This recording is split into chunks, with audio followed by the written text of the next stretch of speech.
En vous accueillant aujourd'hui, samedi 8 février 2025, je déclare ouverte l'Assemblée générale de la Fédération des OPEX de France en session extraordinaire. Alors vous verrez pourquoi après on a ajouté ce qualificatif extraordinaire. Je vous souhaite à tous la bienvenue et je vous remercie de votre présence, surtout pour ceux qui viennent de loin, même de très loin, pour nous accompagner. Avant de débuter, je vous propose de rendre hommage aux disparus au cours de l'année 2024, à nos camarades tombés en OPEX, à nos camarades anciens d'Afrique du Nord qui disparaissent peu à peu, à nos camarades adhérents ou sympathisants de notre fédération qui ont disparu en 2024, et aux proches de nos familles et à nos amis personnels. Je vous remercie de vous lever. Je vais réciter un petit poème d'Albert Camus, et à la fin de ce poème, vous pourrez vous asseoir.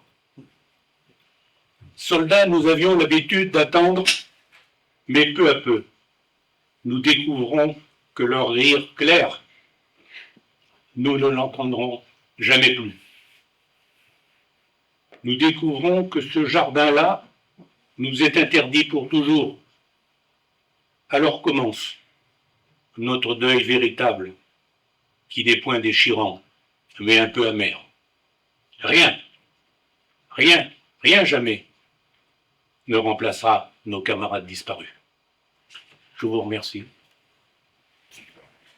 Après Michel Barnier, après François Barouin, en toute fausse modestie, je vais prononcer un petit discours de politique générale à propos de notre défense nationale. Je ne vais pas vous imposer le 49.3, car vous connaissant et vous appréciant, je pense que vous serez en accord avec moi dans les grandes lignes. Mais qui sait? Comme introduction, assez longue d'ailleurs, qui ne va pas déplaire à Jean-Marie Morin, présent, je vais me livrer à une synthèse de la lettre du chef d'état-major de l'armée de terre, CEMAT, parue en décembre 2024, lettre qui comporte pas moins de 29 pages. À partir de là, de cette lettre, je vous présenterai les propositions que nous faisons depuis des années concernant les armées, terre, air, mer et la gendarmerie nationale. Je terminerai par un examen de la politique réservée aux anciens combattants. Bien entendu, comme d'habitude, mais vous ne le ferez pas, vous aurez toute l'attitude pour m'interrompre, me poser des questions tout au long de ce petit exposé. Alors, l'année dernière, je ne sais pas si vous vous souvenez, à peu près, c'était pas une date, le CEMAT avait dit l'armée de terre vers une armée de combat. Et on avait dit ici, on doit commencer, certainement dans les années précédentes, par une armée d'opérettes qui tout d'un coup se transforme en armée de combat. Alors aujourd'hui, pour ce faire, pour aller vers cette armée de combat, donc le chef d'état-major de l'armée de terre, dans ses 29 pages, nous annonce que cette transformation de l'armée de terre, mais c'est pareil pour la marine et l'armée de l'air, c'est le même esprit. Donc deux principes principaux, celui de la clairvoyance, il veut relever les lacunes à combler, et Dieu sait s'il y en a des lacunes à combler. Et aussi celui de l'action, en transformant les composantes de l'armée de terre pour passer du domaine tactique, écoutez bien ça, pour passer du domaine tactique au domaine opératif. Alors je plains les chefs de corps, les commandants d'unité, les chefs de section qui ont expliqué à leurs hommes ce que ça veut dire déjà de passer du domaine tactique au domaine opératif. Qu'est-ce que le domaine opératif? C'est une méthode qui permet d'employer les combats favorablement à la guerre. Heureusement que les combats que nous allons mener, que nous pourrions être amenés à mener, vont être favorables à la victoire. Donc, c'est des opérations de forte intensité qui concentrent des efforts de masse. Vous vous rappelez aussi l'année dernière, monsieur le ministre des Armées, Le Cornu, avait écarté l'effet de masse pour l'effet de cohérence. Il avait dit, en substance, à quoi me serviraient des centaines de chars, des centaines d'avions, si je n'ai pas les personnels pour les armer? Ce qui est un sophisme, ça.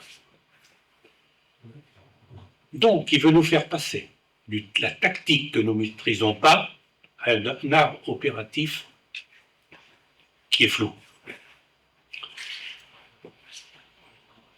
En 1942, en 1943, l'armée allemande, à l'Est, donc en Ukraine, en Biélorussie, à la porte du Caucase, avait enfoncé les lignes russes et avait procédé à des enveloppements massifs d'armées russes, des encerclements massifs d'armées russes, en capturant 300 000, 400 000, 600 000 prisonniers d'un seul coup. Voyant cela, l'état-major allemand s'était dit, ça y est, nous allons pénétrer jusqu'à Leningrad, nous allons pénétrer jusqu'à Moscou, nous allons emporter le Caucase et les pétroles de Bakou.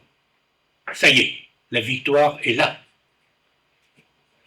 C'est pas ça l'art opératif. Ils se sont trompés sur tous les plans.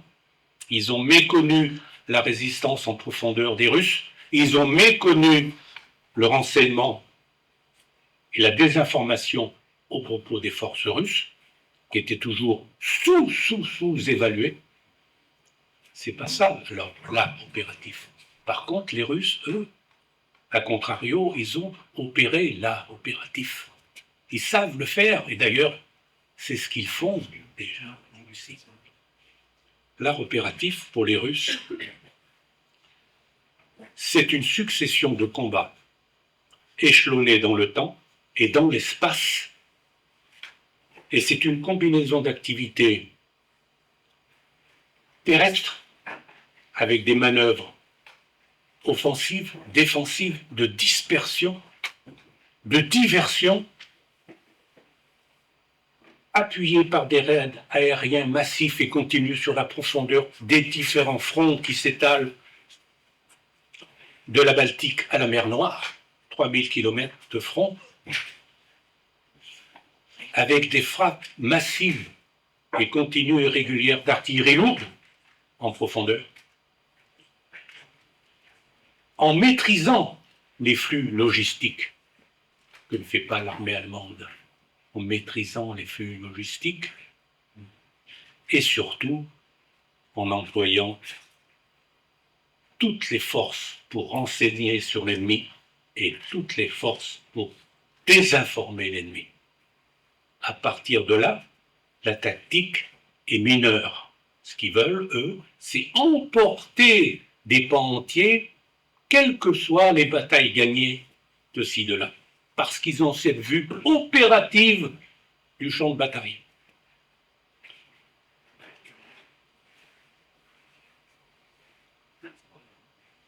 Donc, notre chef d'état-major, à mon sens, et modestement, se trompe sur tous les plans.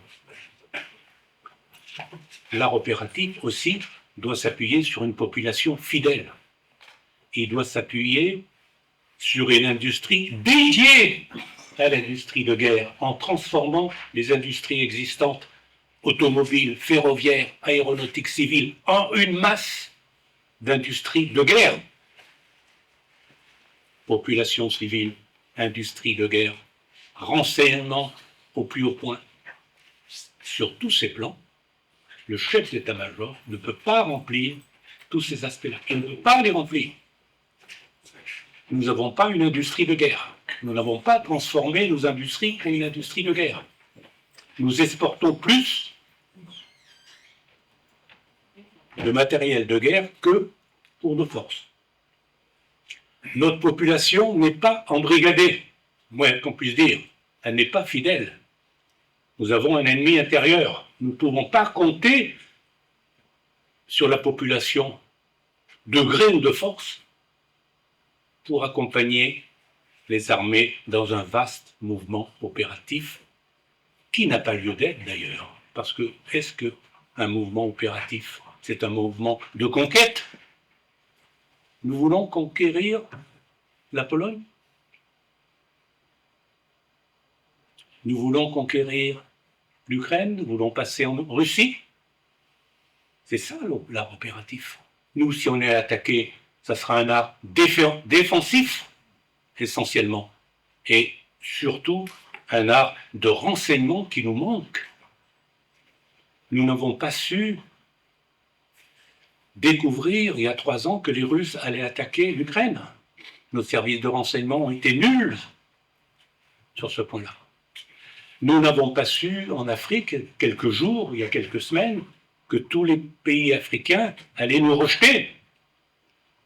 Alors que dans chaque ambassade, il y a des attachés de défense qui sont au plus près des renseignements, alors que nos troupes au sol ont la connaissance du terrain et de la population. Tout devrait dû nous alerter. C'est un peu long. Mais là, il fallait passer à ça parce que déjà, dans ces premières phrases-là, le chef d'état-major de l'armée de terre se leurre, ou il est leurré par des officiers d'état-major qui ne remplissent pas leur rôle. Bon. Donc, le chef d'état-major décline la nouvelle armée de combat en 3 points. Le chef d'état-major, dans son premier plan, veut décrire une armée de terre stratégique. Stratégique. Un état-major nouveau. En ce moment, on crée beaucoup d'états-majors dans l'armée de terre. Des états-majors nouveaux prolifèrent. Nous avons maintenant un commandement terre pour l'Europe, qui est désormais installé dans le monde des opérations. Il agit, alors des fois je cite des termes du chef d'état-major. Donc ce nouveau commandement terre Europe agit aux côtés des autres Hauptkommers interarmées à dominante de métier. Des autres Hauptkommers interarmées à dominante de métier.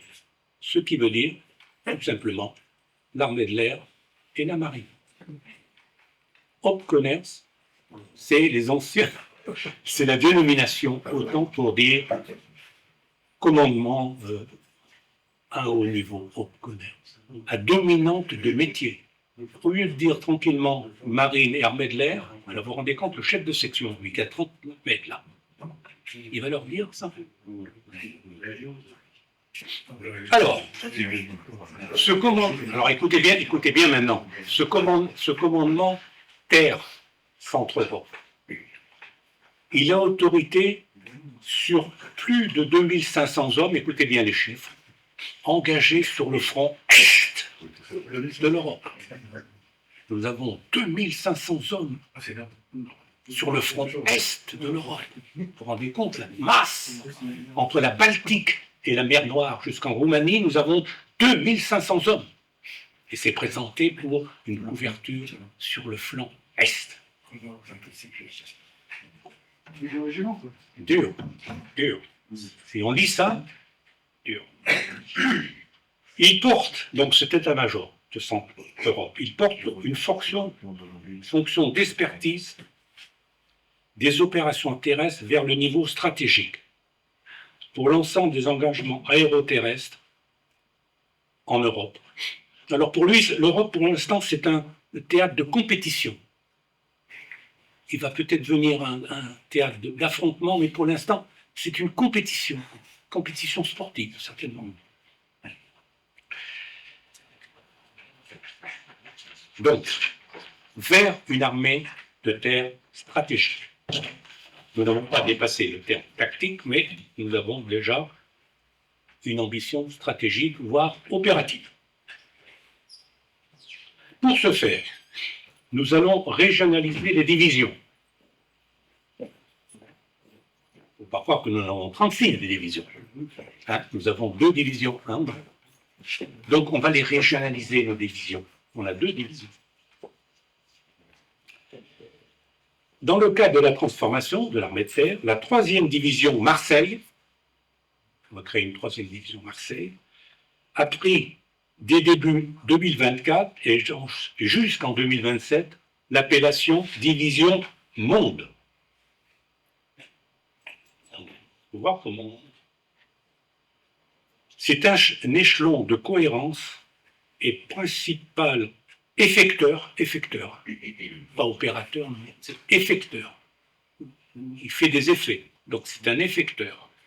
Des forces terrestres, c'est effarant si on lit le. J'ai passé des heures à essayer de. Un effecteur des forces terrestres pour opérationnaliser l'action d'armée de terre de combat. Alors en décembre 2024, il dit en Afrique. Il n'est pas encore au courant que l'Afrique rentre en fin décembre 2024. Le renseignement. L'armée de terre au combat en Afrique, c'est fini. L'Afrique, c'est fini. En Indo-Pacifique.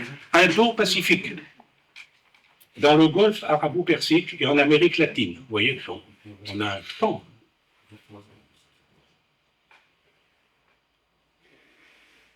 Alors, en Afrique, qu'est-ce qu'on a constaté, nous, à la base, en bas?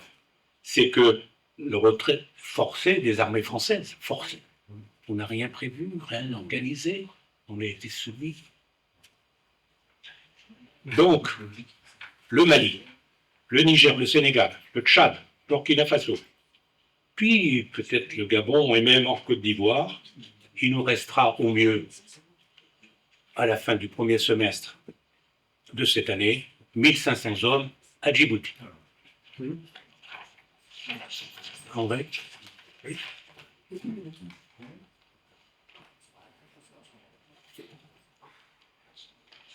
Alors, ça je l'ai dit.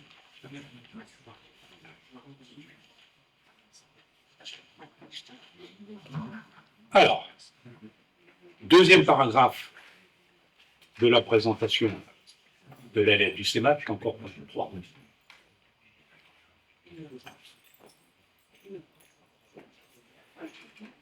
Une armée de terre innovante.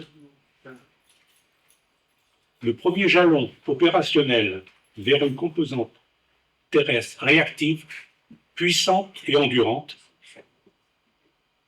Réactive, puissante et endurante. On va bien se mettre ça dans la tête après.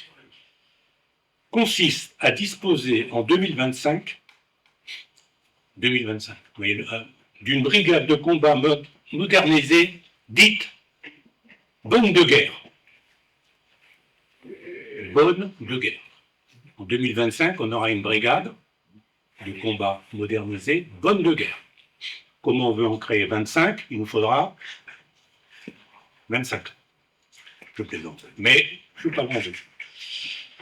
Donc maintenant, les brigades vont devenir, le terme est sorti de la lettre, elles vont devenir des briques élémentaires de combat. Des briques. Ils auront, ces brigades, elles auront une liberté d'action, non seulement de combat, mais de fonctionnement organique.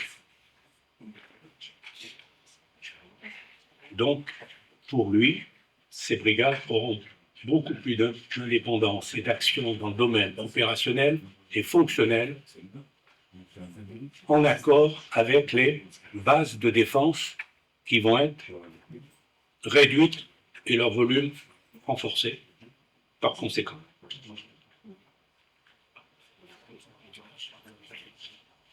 Je crois que vous avez entendu parler du programme Scorpion. Dès l'année dernière, je vous ai parlé, je crois que vous vous intéressez aussi à ça. Donc il veut adapter le programme Scorpion pour qu'il devienne de plus en plus, comme il dit, capacitaire. Il a été initié il y a 20 ans, le programme Scorpion. Il résulte de l'ambition de combat moderne, novateur et à la pointe de la technologie. Donc, dès 2014, l'armée de terre a créé 3 blindés principaux qui s'appellent Griffon, Serval et Jaguar. Les 2 premiers, Griffon et Serval, sont plutôt des engins d'accompagnement d'infanterie. Éventuellement, on peut les transformer, ça commence à être fait pour le Griffon, en appui mortier lourd de 120, aussi pour l'aspect sanitaire, transport sanitaire, donc on commence à transformer les Griffons, mais ce sont des engins d'accompagnement. Donc on a adjoint à ces 2 engins d'accompagnement un autre blindé qui s'appelle Serval. Serval, c'est un blindé aussi à roues. C'est pas un char, pas du tout. Il a un canon de 40 mm et il a des missiles Mistral, par exemple, ou Oerlikon sur les côtés. Ce n'est pas c'est un engin de reconnaissance et d'appui, éventuellement pour une embuscade aussi, de manœuvre, mais ce n'est pas un engin qu'on invente. C'est pas un point blindé qui va répondre aux 15 000 chars russes, éventuellement. Le programme Scorpion compose aussi la rénovation de nos chars Leclerc. Alors là, nos chars Leclerc, combien avons-nous de chars Leclerc? Eh bien, nous en avons 200, dont une centaine viennent d'être rénovés, et les autres vont s'échelonner jusqu'en 2035. Donc nous allons attendre certainement que nos ennemis éventuels aient pris la mesure de notre rénovation pour déferler. 200 chars Leclerc. Et combien sont en état de marche? Eh bien, il y en a 100 qui ont été rénovés, peut-être 150 vraiment en état de marche. Plus ou moins. Non? C'est possible. Je ne suis pas sûr. Pour les avoir vus au Liban. Oui, oui, d'accord. Oui, c'est vrai qu'on a. Celles qui étaient au Liban, les machines qui étaient au Liban n'ont pas été dans le lot des rénovations encore. Ah ouais. Parce que moi j'ai fait le Liban, c'était les AML. Moi, oui. J'ai fait le premier mandat. J'ai fait l'ouverture du pont. Les gens en AML. Dans ceux que pour moi qui étaient, ils faisaient une sortie. D'abord, une sortie, c'est pas tout à fait le terme. Ils faisaient une demi-sortie, et puis on les renvoyait sur Canou, parce que le pauvre véhicule, il n'allait pas bien loin, en fait. Sur les 200, on peut en compter sur 100, peut-être. Pour voir un régiment à l'Arabie Saoudite, comme ça on en avait pas mal. Oui, on a vendu 400 à l'Arabie Saoudite. Dans les années 90. Oui, 400. pour avoir le 503e armement. Donc le programme Griffon, le programme Scorpion, avec les blindés Griffon, Serval et le Jaguar, et la rénovation de Charles Leclerc, sur ce programme-là, 30% ont été livrés. 30%. 30% du nombre initial qui avait été prévu. Je crois qu'il avait prévu 998 Griffons, 900 Serval, et à peu près presque 100. Mais c'est jamais, alors si vous voulez, c'est particulier à la France, ça, quand il y a une commande, c'est toujours des chiffres comme ça. 652, 998, 357. Ils ne pensent pas au renouvellement, à la maintenance, à l'usure et à la destruction au combat. On n'a pas de deuxième échelon à présenter au combat. Ah, c'est terrible de dire ça. Bon. D'autant plus que les Griffons qui sont livrés sont peu à peu transformés parce qu'il y a urgence partout. Dans le domaine sanitaire, on n'a pas de blindés pour transporter les premières lignes pour l'évacuation. On n'a pas d'appui rapproché pour l'infanterie, pour combattre l'infanterie. Donc on s'est dit tout d'un coup, on va transformer les caisses de Griffon en plateforme de mortier, comme si c'était simple de boulonner des plaques de base de mortier de 120 style Pirakem pour protéger, pour appuyer notre infanterie de l'avant. Alors, donc on était rentré au Griffon aux transformations successives. Quant au Jaguar, je dis, c'était un petit blindé avec un canon de 40 mm, avec des missiles sur les côtés. Pour l'instant, il y a des problèmes avec le Jaguar parce que la tourelle n'est pas appropriée et des problèmes de tourelle. Normalement, début 2026, les unités devraient recevoir ces Jaguars-là préparés ou améliorés. Et on a dit que les 200 Leclerc, la rénovation va s'étaler dans le temps. Donc j'en reviens toujours à mon premier propos. Est-ce que vous voyez là-dedans une option opérative? On n'a pas dépassé la tactique défensive.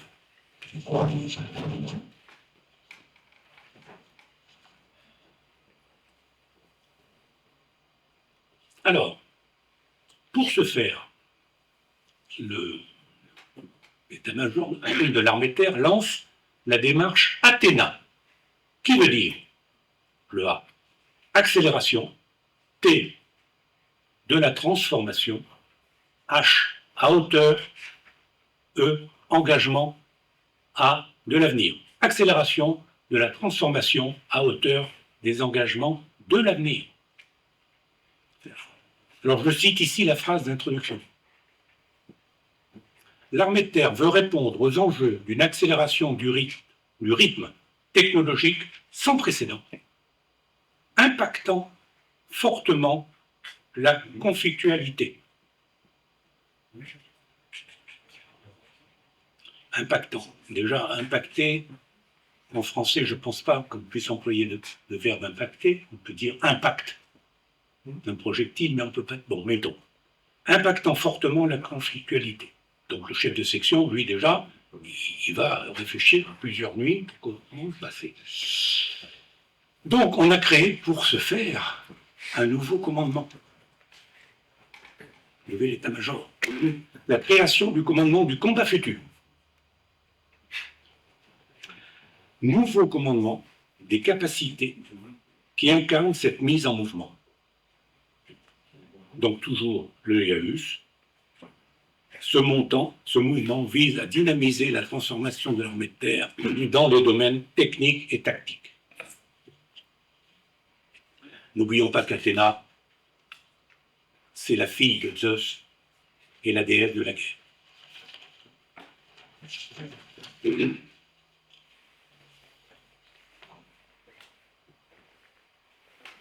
Donc ça, c'est l'aspect technique. Passons maintenant à l'aspect personnel qui a été développé par le chef d'état-major. Pour l'instant, vous pouvez constater que je n'ai pas parlé d'augmentation des effectifs, je n'ai pas parlé d'augmentation de la productivité des matériels, ce n'est pas évoqué dans les 29 pages. On fait avec nos 77 000 hommes de la force opérationnelle terre, qui sont le seul apte à combattre s'il fallait. 77 000 hommes.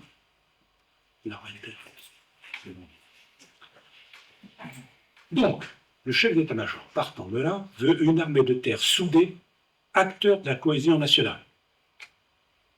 Le vœu est tout à fait estimable. Il veut qu'on soit soudés. Ça m'étonnerait que dans l'armée de terre, les personnels ne soient pas soudés.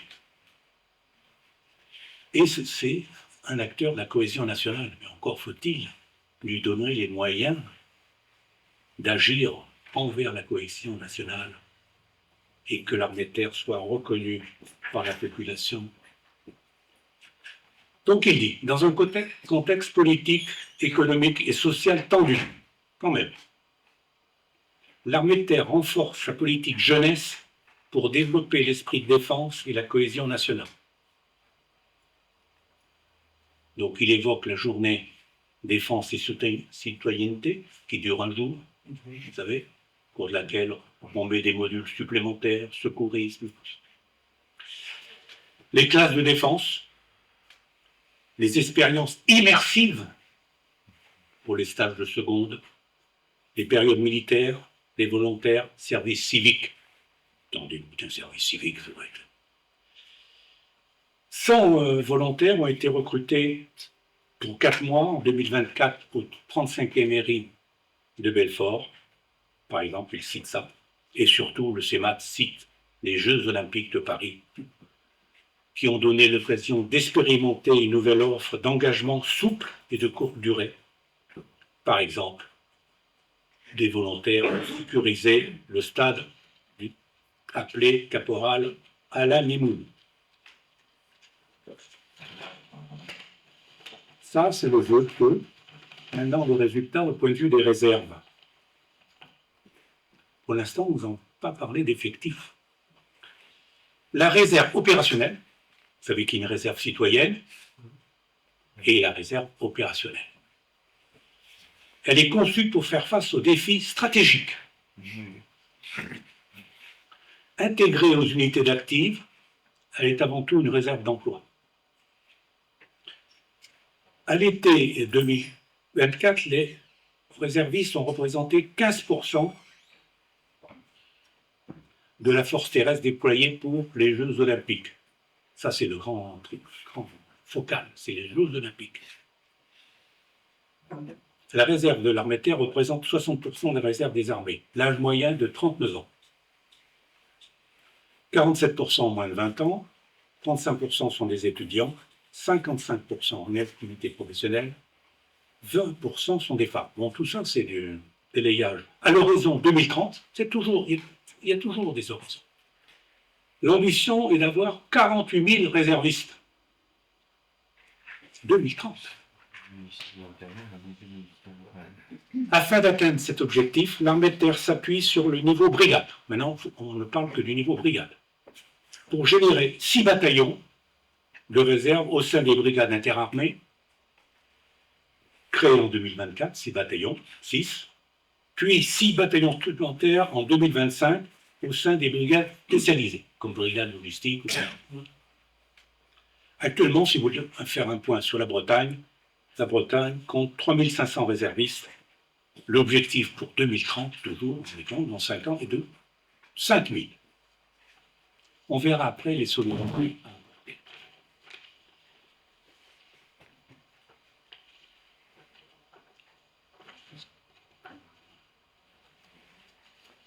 Alors, là, je viens de parler de l'armée de terre exclusivement. Je voudrais qu'on évoque maintenant la marine, l'armée de terre, l'armée de l'air et de l'espace et la gendarmerie. Nous sommes fiers de posséder le 2e espace maritime au monde. Et cependant, la marine nationale n'occupe que le 7e rang mondial des marines. Il est temps de donner à la force d'action navale des moyens humains et matériels correspondants à ces nombreux théâtres d'intervention. Si on se contente d'un effort à minima, c'est-à-dire remplacer 1 pour 1 des bâtiments en service, et si on se contente des effectifs limités actuellement à 40 000 hommes dans la marine montre et montrera une extrême faiblesse. Extrême faiblesse dans un monde marqué par un retour à la guerre navale classique, étendue à tous les océans et mers du globe. On le voit en mer Rouge, par exemple, ou en Baltique, bientôt dans l'océan Indien, en Méditerranée, en Atlantique et dans l'océan Pacifique. Donc, c'est le primat de la force sur le droit. Je ne parle pas uniquement des pirates. Exposons la marine au déclassement et aux nouvelles menaces auxquelles elle ne pourra pas répondre simultanément avec le maximum d'efficacité. Maintenant, je vais attaquer un peu. Dans ce contexte, la coupable imprévoyance, en ce qui concerne le renouvellement et l'acquisition de certains aéronefs, a conduit à la location pour une durée indéterminée auprès de sociétés civiles d'hélicoptères Dauphin embarqués à bord des frégates et de Falcon 10 B-réacteurs de surveillance maritime. Donc, nous dépendons de sociétés civiles qui nous louent des appareils qui nous manquent. Donc, on n'a jamais pu prévoir le renouvellement ni l'acquisition. Cette politique d'abandon entraîne des coûts exorbitants de transformation et d'adaptation opérationnelle, bien sûr. Elle accroît considérablement notre dépendance, voire notre soumission au regard des contraignantes clauses d'emploi et de maintenance. Récemment, la réattribution à la Grèce d'une frégate d'intervention destinée à la Marine nationale, qui était déjà baptisée, est un acte insensé et irresponsable qui doit être imputé conjointement au pouvoir politique et au chef d'état-major des armées et de la marine. Récemment, le projet, on l'a présenté comme ça, le projet d'un porte-avions PA à propulsion nucléaire de 80 000 tonnes destiné à remplacer le porte-avions actuel Charles de Gaulle est marqué par la démesure. Cette démesure s'exerce principalement sur deux plans. Au plan stratégique, l'action d'un unique porte-avions n'est pas adaptée à l'immense domaine maritime qui s'étend sur plusieurs mers et océans, comme nous voulons le dire. En outre, ce porte-avions surdimensionné, unique, subira des opérations de maintenance compte tenu de sa technologie de pointe, sinon futuriste, nouvelles chaudières nucléaires qui ne sont pas expérimentées, catapultes électromagnétiques au lieu de catapultes classiques à vapeur, systèmes de communication trop sophistiqués. Donc, des opérations de maintenance beaucoup plus longues et fréquentes que celles que connaît notre porte-avions actuel, qui est indisponible tous les 4 ans pendant 10 mois. Cette indisponibilité prévisible continuera à priver la marine de la permanence navale et aérienne sur l'ensemble des théâtres. Donc ça, c'est au plan stratégique, la démesure. Au plan économique, il est acquis. C'est le fruit de l'expérience fournie avec le porte-avions Charles de Gaulle, que les coûts initiaux de développement et de construction iront croissant jusqu'en 2038, voire 2040, parce que le porte-avions n'est pas prévu d'être opérationnel avant 2040. Nous sommes en 2025. Donc le surcoût, il va y avoir un surcoût formidable. Ça va entraîner de facto des arbitrages budgétaires qui pénaliseront non seulement la marine dans ses commandes et livraisons, livraisons indispensables en corvettes, frégates, patrouilleurs, avions Rafale de nouvelle génération, drones à réaction, mais aussi va pénaliser toutes les composantes terrestres et aériennes de notre défense qui sont déjà dans le rouge. La marine a besoin de disposer de 2 porte-avions, à propulsion classique ou nucléaire, mais classique, ça suffirait amplement, d'un format équivalent à l'actuel porte-avions Charles de Gaulle, dont le coût cumulé ne dépasserait pas celui du porte-avions actuel envisagé, et dont la construction s'achèverait bien avant 2038. Ainsi, elle pourrait développer ou déployer 2 groupes aéronavals, dont un serait toujours opérationnel en mer. Un groupe aéronaval, on peut le rappeler ici, c'est un porte-avions, au moins 2 frégates d'accompagnement, un avion, un bâtiment ravitailleur et un sous-marin d'attaque. C'est au minimum, ça. Hein, au minimum. Donc, vous voyez l'état de notre marine, l'état de notre armée de terre. Alors, pour l'armée de terre, nous proposons, il est vital de constituer un corps aéroterrestre de 300 000 hommes. Nous partons de 77 000, et il nous faut 300 000 hommes. Équipés d'armements puissants, nombreux et rustiques. Rustiques, parce que le programme Scorpion, que je vous ai présenté tout à l'heure, est trop sophistiqué pour le théâtre européen.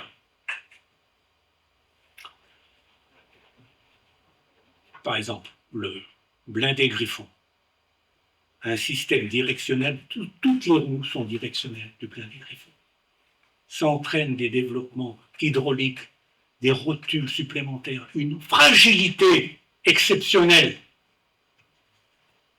Un tourello qui fait dépasser la masse de près de 3 mètres, il ne peut pas agir à défilement. On pourra en parler. Alors, en ce qui concerne l'armée de terre, rustique, il nous faut 1200 chars lourds. L'Italie est en train de basculer vers l'équipement terrestre en chars lourds. Demain, elle va nous dépasser amplement. Elle a commandé 400 chars lourds. La Pologne, n'en parlons pas, elle a fait un bond qualitatif et quantitatif formidable. Nous n'avons pas encore.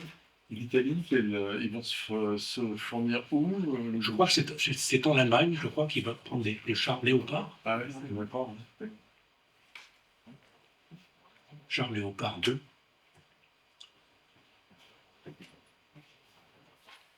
Donc il nous faut 1200 chars lourds. 300 canons César. Vous savez ce que c'est, les canons César? C'est les canons à roues que l'on a délivrés quasiment gracieusement à l'Ukraine. On n'en a pas pour nous. Exactement. Exactement. Nous avons, je crois, 6 régiments d'artillerie sol-sol, et je crois qu'ils arment à peu près 72 canons César. Hein? Canon César qui ne peut tirer qu'un tir courbe, on verra après. Tirer qu'un tir courbe, et il faut l'engin d'accompagnement pour transporter ses obus derrière. Pas comme Pas comme ça, on dit il est très mobile, paf, paf, paf, il va tirer, il va... Non, il faut que les camions d'accompagnement... Il n'a pas d'obus à bord, lui. Si, très peu. Il a une dotation. Si, il a une dotation. Oui, il a une dotation lourde. Voilà, il peut tirer 3 coups par minute, mais non. Ouais, mais... Ça y est, il a pas de bord. Ouais, il a 25 vélos. Ouais, il a pas voulu. Mais au contraire du TRF1 avant. Ah oui, oui. Mais le TRF1, tu pouvais tirer droit. Ce que tu ne peux pas faire avec le César. Oui, mais le TRF1, si tu avais fait un canon pour le tracter, Ah oui. t'arrivais pas. Mais voilà. C'est la même qui est C'est mon boulot. Non, mais on s'aime vraiment les Oui, de César. Oui, bien sûr. On se remet à nos propositions. Donc on a dit 1200 chars lourds, ce qu'on avait dans les années 90 d'ailleurs. 1200 chars lourds. 300 canons César blindés. Parce qu'ils ne sont pas tous blindés dans les régiments. C'est encore avec les carrosseries normales, ils ne sont pas blindés. Il y a signature furtive, c'est-à-dire quand on met des équipements électromagnétiques qui font s'éloigner éventuellement des projectiles adverses ou une certaine catégorie de projectiles adverses. Est-ce qu'il y aura des Césars qui seront non blindés? Étant donné que s'ils sont blindés, au niveau aérotransportabilité, c'est... Tout à fait, ça c'est la contrainte, bien sûr. Parce que les Césars blindés, c'est en fait l'enseignement de la nation en Ukraine, Oui. puisque là, les fameux Césars qu'on a livrés étaient vulnérables. Il y a des gars qui se fait décapiter rapidement. Et par contre, le choix qui avait été fait d'avoir un César non blindé, c'était parce qu'on intervenait en Afrique, on était une armée. Oui, c'est ça. C'est une opération extérieure. L'opération extérieure, mais ça c'est on croit maintenant, l'opération extérieure. Et depuis l'Ukraine. D'ailleurs, nos avions lourds ne peuvent pas transporter Ils vont transporter un canon par canon. Oui, parce qu'il faudrait qu'on ait des avions type, qu'on s'entend bien dans le... Voilà, de Varsovie. type Antonov, on le vient auparavant, qui peuvent transporter plusieurs blindés. Notre avion a 4000, non. Ah, 180. 400,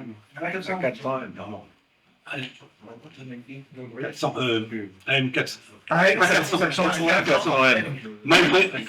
Malgré sa grande soute et tout, il ne pourra transporter qu'un César ou qu'un Griffon ou qu'un Serval. Donc, des rotations, si on devait...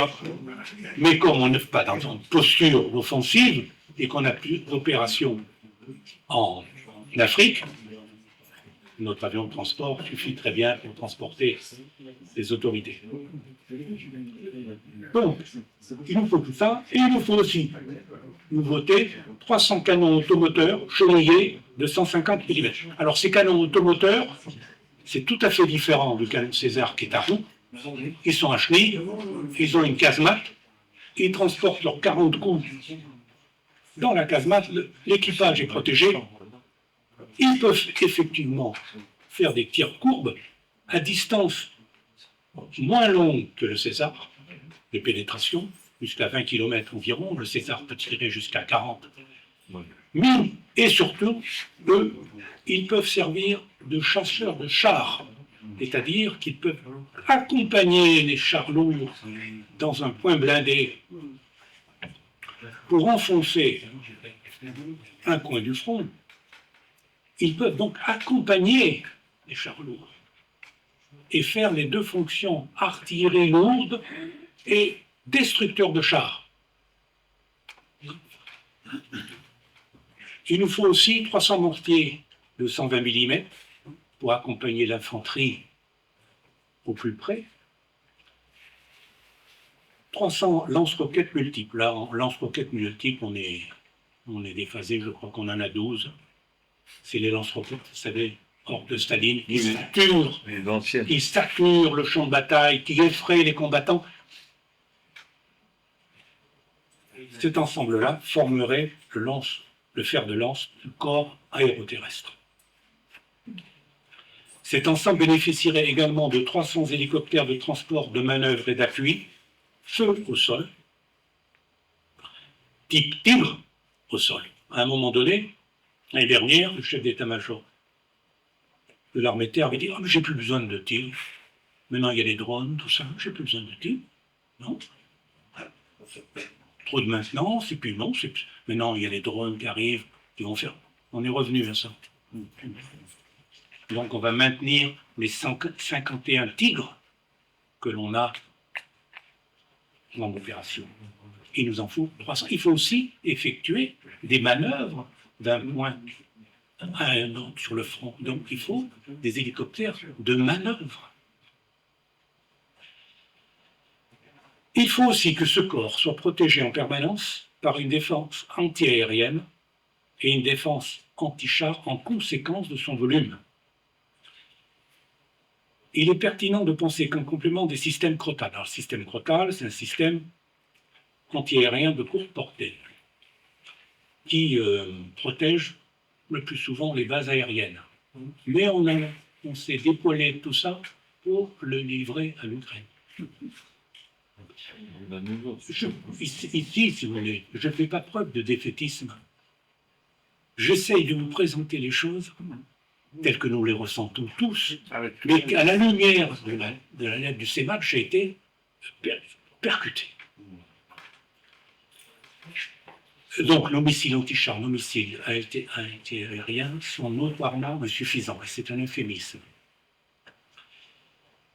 Les automoteurs aussi. On avait auparavant, dans les années 90, certains d'entre vous se souviennent, des automoteurs anti-aériens bitubes de 30 mm, qui étaient très efficaces dans la zone de 2000 à 3000 mètres d'altitude. Ils saturaient, ils pouvaient saturer par une profusion de munitions, pouvaient saturer l'espace. Ils servaient aussi d'appui-feu pour les troupes au sol, parce que 2 canons de 30 peuvent effectivement créer beaucoup de dégâts sur les blindés légers. Ils peuvent hacher complètement un convoi logistique. Donc il nous faudrait aussi maintenant, comme on a un bitube de 40, comme on a un calibre de 40 sur nos blindés Serval, il serait utile d'utiliser le même calibre pour ce bitube de 40, même calibre qui serait utilisé aussi pour la marine en défense rapprochée. Donc, je vous l'ai dit, les engins chenillés pourraient faire donc le double travail pour l'armée de terre. Voilà le bilan qu'on pourrait demander. Je n'ai vu aucune proposition en ce sens. D'ailleurs, nos effectifs fondent parce que les gens sont dégoûtés de leur service, ils ne renouvellent pas leur contrat. Donc en fait, nous n'avons très peu de création de postes, à quelques centaines près par an. Quelques centaines près par an, quand ça va bien. Pour ce qui concerne l'armée de l'air, nous constatons qu'elle n'a pas la quantité pour soutenir un choc dans la durée. Son format actuel a souffert au profit de l'exportation. En outre, la livraison d'une centaine de Rafales perçues en 15 ans pour l'armée de l'air s'est avérée insuffisante en volume et en rythme. On a fixé une cible, 185 appareils pour 2030. 185 appareils opérationnels pour 2030. En 1991, nous avions 600 chasseurs. Et pas des coucous, hein. Actuellement, le volume opérationnel est de 160 appareils répartis entre aéronavale et armée de l'air, avec un taux de disponibilité de 60%. 60% sur 160 appareils. Donc en gros, 100. Vous êtes sûr de vos chiffres? Oui. Allez-y. Parce qu'en opérationnel pour l'armée de l'air, ils ont 20 Rafales. 20 Rafales opérationnels, donc ils en ont donné 6 à l'Ukraine, ça fait plus de 14 opérationnels. Ils n'ont pas donné d'enfants à l'Ukraine. Tout à fait. On a donné des mirages de façon inconsidérée, parce que ces mirages sont un appui formidable encore. Donc, les chefs d'état-major de l'armée de l'air, ils disent, oui, d'accord, on va donner. Donc, en résumé, vas-y. Les mirages de l'île, il y en a une partie qui est réservée pour la force nucléaire. Tout à fait. Ouais, c'est ça. Oui, donc il ne faut pas mettre tout le pool de mirages de l'île. Oui, il est réservé pour la dissuasion, tout à fait. En attendant d'avoir un engin plus grandeur que le Rafale. Tout à fait. C'est ce que je vais dire un peu, tu as raison. Nos forces terrestres et navales seraient neutralisées avant même de pouvoir intervenir. Nous jouons donc avec le feu, car en cas de crise majeure, dont l'expérience est à l'Est, la moitié de la flotte aérienne, en vrai, serait sanctuarisée au profit de la dissuasion, et nous n'aurons plus, même pour un temps donné, la supériorité aérienne, même sur notre territoire. La flotte d'avions de transport, on a parlé tout à l'heure des transports, est notoirement insuffisante. Sa faiblesse, indépendamment de sa vocation de transport à moyenne et longue distance, qui est imparfaitement assurée, se traduit par une baisse sensible des capacités d'entraînement des unités parachutistes et des forces spéciales. Les stages à Pau, par exemple, sont reportés de mois en mois parce que nous n'avons pas assez d'avions, CASA ou autre chose, ou Hercule, non pas CASA, pour entraîner des parachutistes. Il y a encore un oratage qui roule. Oui, il y aura ça. Il y en a qui volent juste. Oui. Mais le recrutement sur les. Mais parce que ça fait un musée, ça. Un musée de l'air. Ouais, comment le faire, ça. Moi, je suis plein de copains qui font là-bas. C'est le musée de l'air. Régulièrement. C'est bien, on va ça. C'est de la. En fait, il y a beaucoup de recrutement sur les points mentales. Un mec qui est dans la force spéciale, sur le terrain, ça ne sert à rien qu'il soit un bac plus 50. Hein. Non. À un moment donné. Donc, Pas qu'ils soient trop bêtes non plus. non, il ne faut pas qu'il soit trop bête, mais il ne faut pas qu'il soit trop intelligent non plus, parce que sinon il ne va pas suivre ce qu'on lui donne de faire. Donc, à un moment donné, aujourd'hui, on a un problème de recrutement. Premier climat, par exemple, il y a un gros souci de recrutement. On a des branleurs, excusez-moi, mais c'est des branleurs qui sont recrutés. Au lieu d'avoir des mecs. Première paysan. Oui. Mais ils ne vont pas rester longtemps, parce que c'est tellement pointu, là-bas. Plus maintenant, juste maintenant. Oui, juste maintenant. Voilà. Justement. J'ai rencontré il n'y a pas longtemps encore un sergent-chef du premier paiement. Il avait 11 croix sur sa VM. 11 croix. Donc, c'est pas, ils embauchent pas des clowns. Je peux le démontrer. Non, pas dans ce régiment-là. Peut-être que les choses changent. Elles n'évoluent pas dans le bon sens. Oui, peut-être. On est en décroissance. C'est une délication. Non, c'est vrai, parce que je me. Me permettez-vous de tourner un peu plus? Alors, compte tenu de tout ce qui précède, nous nous permettons de présenter une liste d'actions à mener à l'adresse des décideurs. S'il y a encore des décideurs. Il faut cesser d'opposer la cohérence à la masse, car seul le nombre de soldats instruits et la masse des matériels et des munitions l'emportent dans une guerre conventionnelle d'usure, à l'image de ce qui se passe à l'Est. Il faut accroître la production nationale de munitions de tout calibre et la réserver au profit exclusif des armées, ce qui n'est pas du tout le cas. Il faut constituer des stocks massifs de munitions afin de ne plus dépendre de l'étranger. Il faut donc inverser la production actuelle.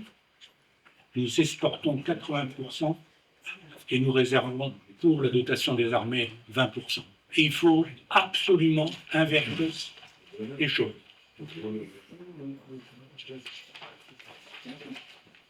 Il faut relancer la production de chars Leclerc ou acquérir des chars lourds modernes équivalents comme l'Italie ou l'Ukraine. L'Italie ou la Pologne. Oh, c'est marrant. Pardon. Il faut revoir, alors voilà, il faut revoir le programme Scorpion, je vous l'ai dit tout à l'heure, Scorpion, production de blindés, Griffon, Serval et Jaguar, en termes de simplification, de robustesse et de protection des personnels. Car ces matériels conçus pour un terrain OPEX ne sont pas suffisamment opérationnels dans le cadre d'actions de combat de haute intensité en zone Europe. Il faut cesser de se démunir d'équipements ou de matériel jugés obsolètes.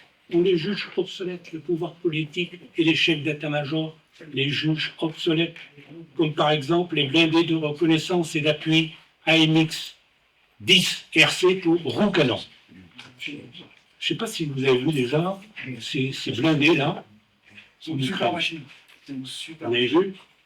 De quoi Vous écoutez ça, les amis, AMX 10 RC à roues, bien sûr, avec un canon de 105 et quelquefois même des missiles anti-chars de part et d'autre de la tourelle. Ce sont des blindés remarquables qui ont été mal employés en Ukraine. C'est pour ça qu'on les a dévalorisés, parce qu'ils les envoyaient en première ligne phare aux chars russes lourds et à l'artillerie syrienne.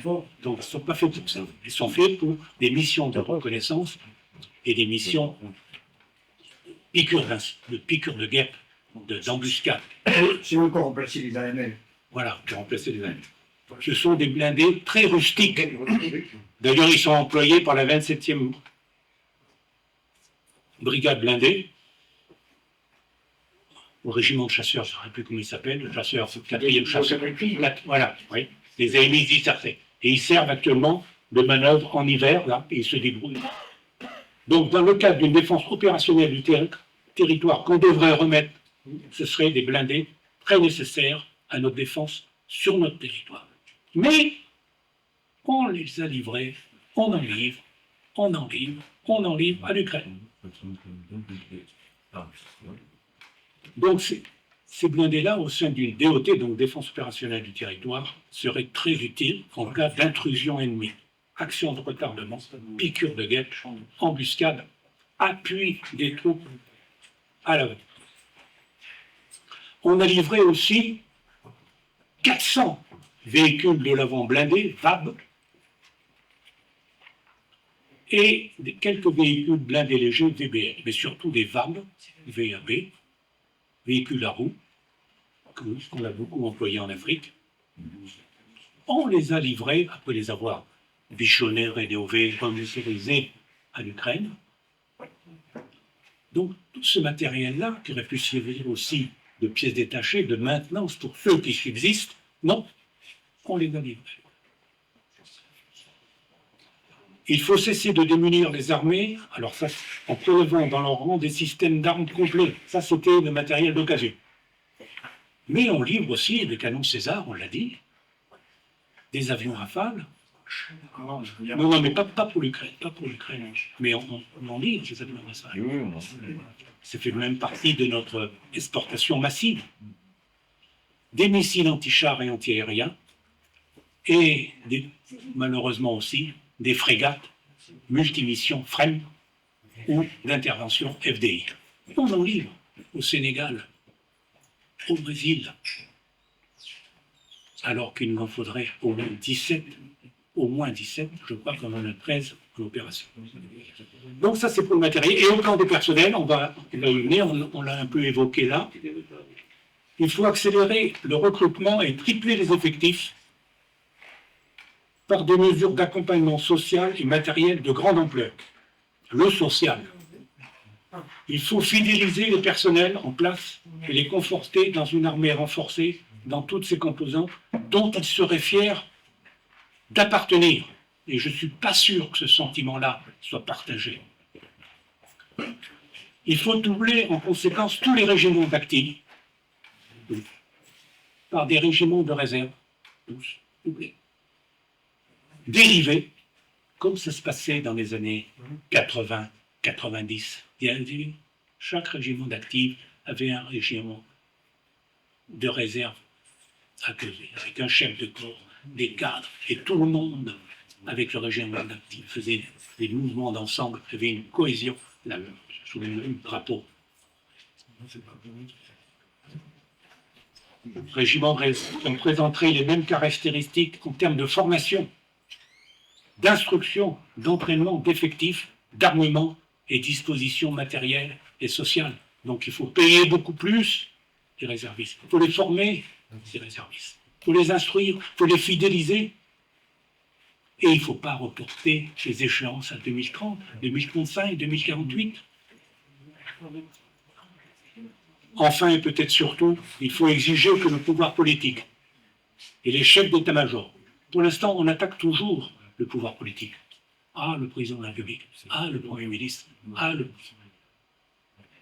ministre des Armées. Ah, mais non, mais dessous, les chefs d'état-major ne font pas ce qu'ils devraient faire. Il faut exiger que le pouvoir politique et les chefs d'état-major cessent de faire de la surenchère belliqueuse. Surenchère belliqueuse. Compte tenu de la faiblesse de nos armes et du délitement de l'esprit patriotique au regard des terrifiantes menaces potentielles.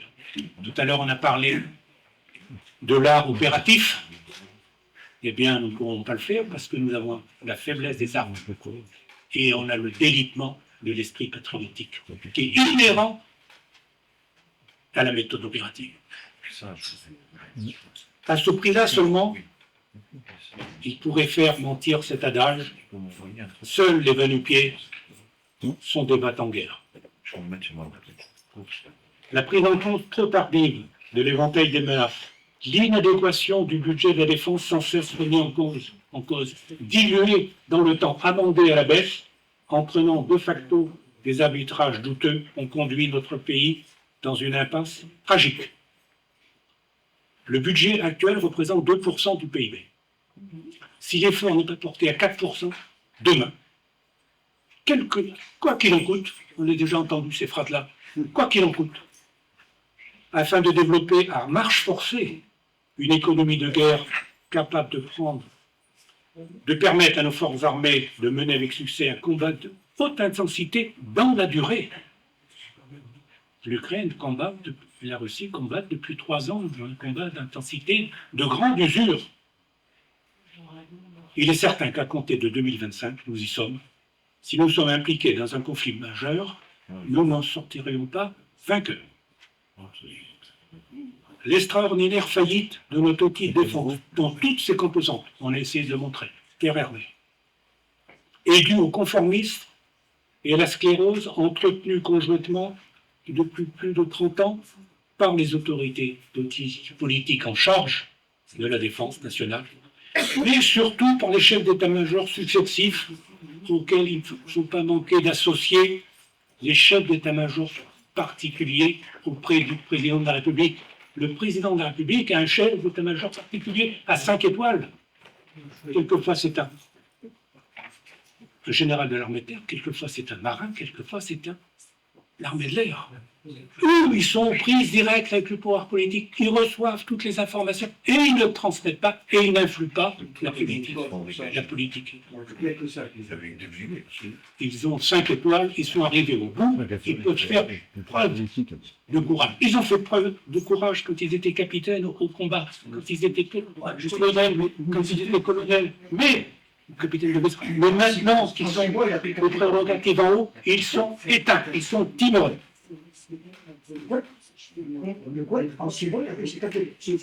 Alors, cette extraordinaire faillite présente toutes les caractéristiques de celles qui ont provoqué les désastres de 1870 et 1940. C'est exactement les mêmes caractéristiques. À part celle-ci, il est pertinent d'ajouter la suffisance de celui qui, en 1990, dans l'illusion de la paix perpétuelle, proclamait qu'il fallait désormais récolter les dividendes de la paix,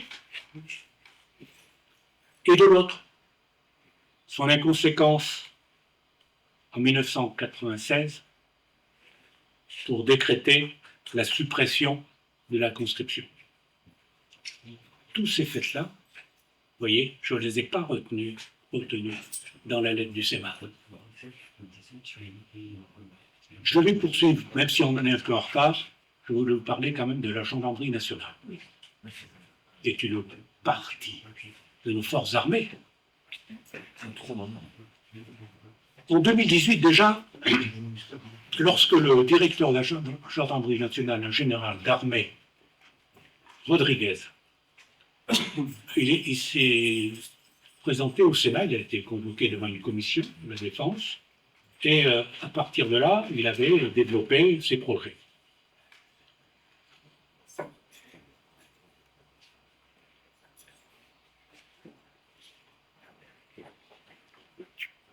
Et nous écrivions alors que la reconnaissance, en 2018, alors que la reconnaissance de la nation devrait être totale, permanente et affranchie des contraintes budgétaires, on note au contraire que la politique erratique menée par les gouvernements successifs depuis 10 ans a porté atteinte non seulement aux nécessaires acquisitions, renouvellement et modernisation des équipements, par exemple les gilets pare-balles pour les gendarmes. Il en manquait 40 000. Aux véhicules, l'armement, les moyens de communication et l'amélioration du parc immobilier 2018. Mais aussi, et peut-être surtout, elle a accentué l'attrition des effectifs dans les rangs des brigades territoriales et les escadrons de gendarmerie mobile. Dès lors, le moral des personnels de gendarmerie a été directement perturbé conjointement par le manque de considération portée à leur égard au plus haut de l'État et par l'attitude désabusée de la population et des élus locaux confrontés à la disparition de 600 brigades. 600 brigades. L'ampleur de cette baisse correspond à 6 000 postes à temps plein et qui a conduit à l'abandon de plusieurs parties du territoire métropolitain. Outre-mer, toujours en 2018, il existe de graves sujets de préoccupation, entraînant la présence permanente du quart des escadrons mobiles disponibles. Le quart. On peut noter que dans ce contexte explosif, la Nouvelle-Calédonie se révèle le territoire où l'on constate le plus de tirs directs contre la gendarmerie. Alors maintenant, on revient un peu, même si je n'ai pas trop le temps, mais on revient, il faut le savoir. Le 13 novembre 2024, le général d'armée Hubert Bonneau, tout récemment nommé directeur général de la gendarmerie nationale, DGGN, a été auditionné par la commission sénatoriale chargée de la défense. Il a présenté le bilan 2024 et les perspectives pour 2025 et au-delà jusqu'en 2027, dans le cadre de la loi d'orientation et de programmation du ministère de l'Intérieur. Ils ont une loi, il y a la loi de programmation militaire, il y a la loi de programmation pour le ministère de l'Intérieur. En préambule, il annonce que la gendarmerie est confrontée à des crises successives, c'est lui qui le dit, de plus en plus intenses, qui durcissent les conditions d'emploi de ses personnels et des moyens d'intervention face à une société de plus en plus violente. Il ajoute que le budget qui est alloué représente le début d'une remise à niveau pour financer le fonctionnement courant, sans pour autant rattraper les retards d'investissement accumulés. Puis, le DGGN, il est interrogé, donc il y a des rythmes onctueux, des échanges. C'est très onctueux, c'est « s'il vous plaît, pouvez-vous dire, je pense, je souhaite ». Des échanges, questions-réponses policées avec les membres de la commission. Il a parlé du recrutement des réserves de matériel du logement. Le recrutement. Actuellement, 62 000 gendarmes sont répartis en 3 600 brigades territoriales. La loi que je vous ai indiquée tout à l'heure prévoit la création de 239 brigades. Nous en avons perdu 600. 239 brigades pour les années 2025, 2026 et 95 pour l'année 2025. En 2024, 80 brigades et 7 escadrons ont été créés. 57 brigades seulement sont annoncées pour 2027, 57, sous réserve parce qu'il manque 464 personnels. Donc les brigades de 2027, de 2025, on croit. Il manque 460 personnels. Il faut les former, ces gens-là. Alors, on revient toujours au renouvellement des effectifs. Pour la gendarmerie, il est prévu pour 2025 un schéma d'emploi égal à 0. C'est-à-dire qu'il n'y aura pas de recrutement net, les arrivées ne compensant pas les départs massifs provoqués par les démissions et les admissions à la retraite. Ça, c'est pour le recrutement. Pour les personnels, le DGGN, donc le directeur, exprime son inquiétude, devant les lecteurs. Quant à la baisse de crédit alloué à la réserve opérationnelle, 36 000 réservistes sont disponibles alors qu'il en faudrait 50 000. Et déjà, il y a 5 ans, il disait qu'il en faudrait 50 000. Il y a 5 ans. Il précise que les gendarmes réservistes sont nécessaires aux actions du quotidien. Malgré cet impératif, le budget réservé aux réserves baissera de 17% en 2025 par rapport à 2024. C'est bon à savoir, ça. En ce qui concerne les véhicules que l'on voit passer tous les jours de nos brigades,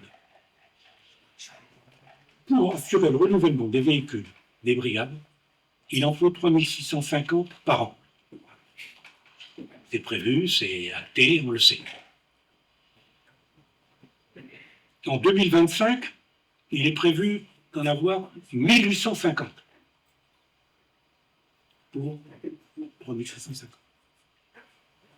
Et il a avoué, en étant tout résigné, qu'en 2024, la gendarmerie n'avait reçu que 185 véhicules. À ce moment-là, un sénateur lui a dit « Mais mon général, c'est bien 185 ?»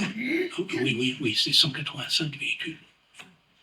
Son prédécesseur, le général Rodriguez, est resté 5 ans à la tête de la gendarmerie. Il a eu les honneurs nationaux, les invalides, lors de son départ à la retraite. Le logement. Le rapport du Sénat indique que sur les 3728 casernes de la gendarmerie, seules 649 relèvent de la propriété de l'État. Le reste, c'est aux communes, c'est aux départements, c'est à la région. Le général reconnaît que la dette concernant l'entretien du parc immobilier, toute la dette, s'élève à 2,2 milliards d'euros. On leur consacre pour le logement que 300 millions d'euros par an. Notre dette cumulée, 2,2 milliards d'euros. Et il confirme d'un ton de plus en plus résigné que les 300 millions d'euros qui manquent sont dus à un défaut de trésorerie provoqué par le coût des opérations de maintien de l'ordre en Nouvelle-Calédonie. Donc il y a eu un transfert de lignes. Tu vois que c'est possible dans le budget, on a transféré les lignes. Donc on a dit le logement pour l'instant. Donc il n'y a pas de fonds d'intervention supplémentaire. C'est en fonction de l'urgence que tous les budgets. Il va falloir financer mieux. Comment? Et il va falloir financer mieux. Ah ben, C'est l'Ukraine. Non, l'Ukraine, c'est le problème. Ça, c'est autre chose. Ça ne va pas en penser.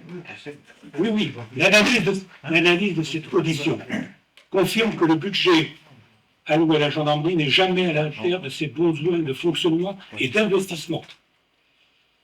Alors on a écrit, on l'a envoyé au GGN, on l'a envoyé au ministère de l'Intérieur, on l'a envoyé au Premier ministre, et on a dit, le temps de la résignation est révolu. Il doit faire place à une courageuse politique de rupture qui se traduise en actions énergiques. En ce qui concerne le domaine budgétaire, le directeur de la gendarmerie doit exiger l'examen d'une loi rectificative supplémentaire d'un montant de 3 milliards d'euros jusqu'en 2027. Le budget de la gendarmerie annuel, c'est 6 milliards d'euros. Si on ne passe pas à 9 milliards d'euros sur les 3 ans à venir, ça va encore plus se dégrader. Donc il faut là, quoi qu'il en coûte. Alors, on avait créé on a donné un exemple. En 2018, le ministère des Finances avait créé un fonds pour l'innovation de rupture. L'État cédait des actifs. Il en récoltait des intérêts. Ces intérêts-là étaient réinvestis dans cette entreprise qui crée une rupture, qui est innovante. Donc, il crée des actifs, récupérer de l'argent sans budgétiser. Donc cet exemple a fait permis de dire au général qu'il saisit cette opportunité afin de créer au plus tôt un fonds pour la modernisation de la gendarmerie. On disait aussi, compte tenu de la gravité de la situation, il apparaît également nécessaire de mettre à contribution l'ensemble des Français en leur proposant de souscrire à un emprunt d'État qui pourrait prendre le nom de sursaut national pour la sécurité des Français. Outre les ressources obtenues en complément du budget, je vous ai parlé de 6 milliards. Cet emprunt, associant par une contribution volontaire la population aux forces de l'ordre, serait un puissant et démonstratif vecteur de cohésion nationale. La politique de rupture doit s'exercer selon 2 axes prioritaires, sans pour autant pénaliser le fonctionnement courant et la formation des personnels. Parce que c'est très facile aussi de basculer d'un chapitre à un autre. Compte tenu de la dette accumulée dans ce domaine du logement de 2,2 milliards et de l'enveloppe annuelle de 300 millions, il faut désormais consacrer 1 milliard d'euros par an afin de stopper en 2 ans la dégradation du parc immobilier. Sinon, le nombre de logements insalubres, voire dangereux, va se multiplier. Il y a des balcons qui sont tombés de des casernements à Saint-Malo, balcons de logements.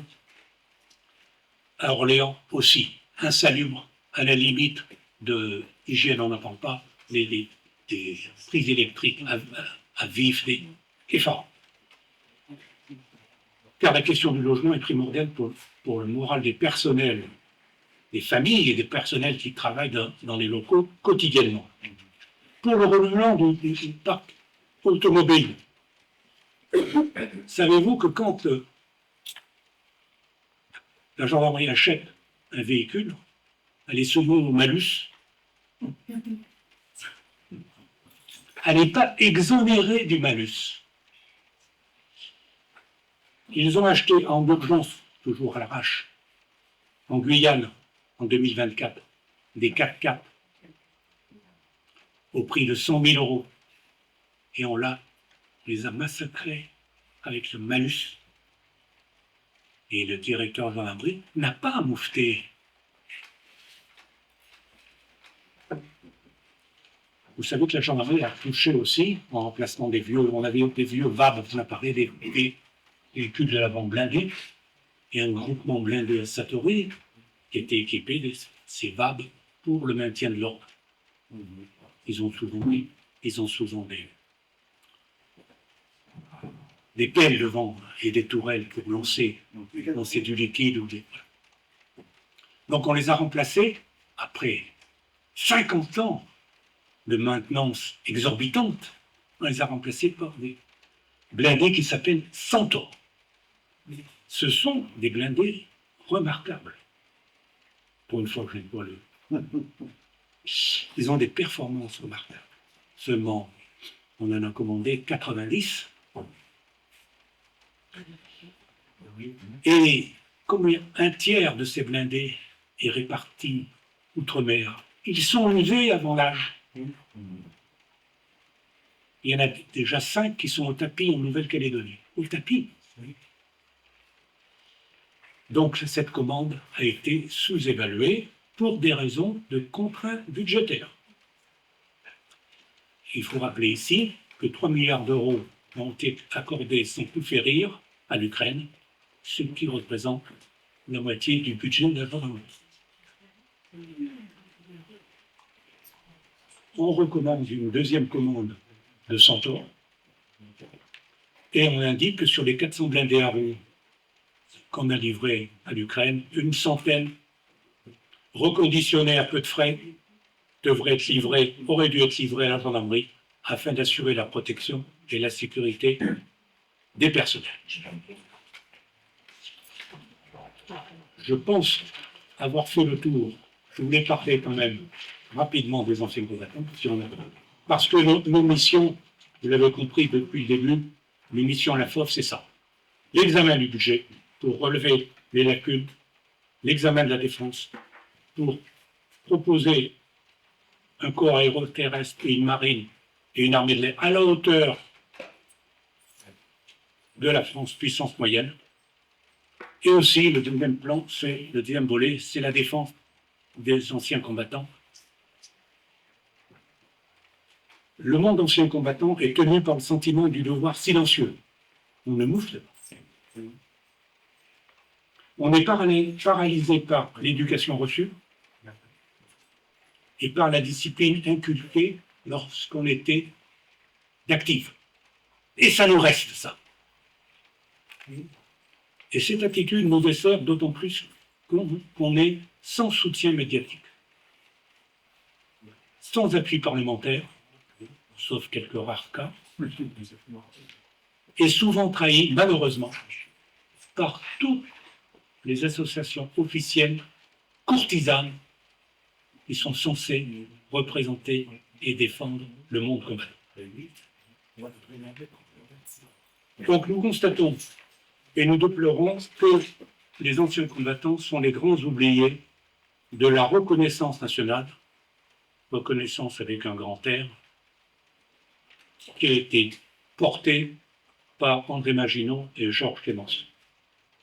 À l'heure où, en France, l'esprit patriotique s'étiole et le sentiment d'appartenir à une même communauté s'effondre, ce sont la raison et le cœur qui devraient présider aux décisions concernant le monde combattant. La raison, car le monde combattant forme une population fidèle aux idéaux de la République. L'autorité politique peut compter sur lui en temps de paix comme en temps de crise ou en temps de guerre. C'est un atout essentiel pour la cohésion nationale. Le cœur. Car il s'agit d'hommes et de femmes qui ont souffert. au combat ou en zone hostile. Ils ont démontré leur courage et leur abnégation. Aujourd'hui, et vous en êtes les acteurs et les témoins, ils se consacrent bénévolement, pour la majorité d'entre eux, au service des autres, et en particulier aux blessés et aux familles des disparus. Malgré ce que je viens de dire, la reconnaissance de la nation passe avant tout par une reconnaissance matérielle. Et malheureusement, d'année en année, le budget réservé au monde combattant n'a de cesse de décroître, malgré les sentiments que présente la secrétaire d'État ou le ministère des Armées envers les anciens combattants quand ils passent devant les porte-drapeaux. Mais c'est une attitude fausse qui ne se traduit pas par une reconnaissance matérielle à la hauteur des sacrifices consentis. Ainsi, en 2025, le 1er janvier 2025, le budget a été arrêté pour les anciens combattants. Et il ressort que le crédit dévolu pour les blessés en service ou les blessés en opération titulaires d'une pension militaire d'invalidité baisse de 4,1% par rapport à 2024. Et que celui réservé aux anciens combattants titulaires d'une retraite, qu'on appelle la retraite du combattant, maintenant on l'appelle allocation de reconnaissance aux anciens combattants, et bien elle baisse de 5,85% par rapport à 2024.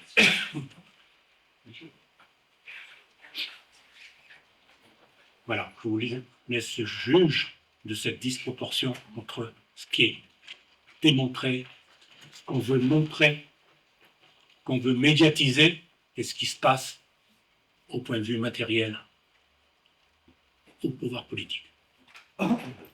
Écoutez, je vous remercie.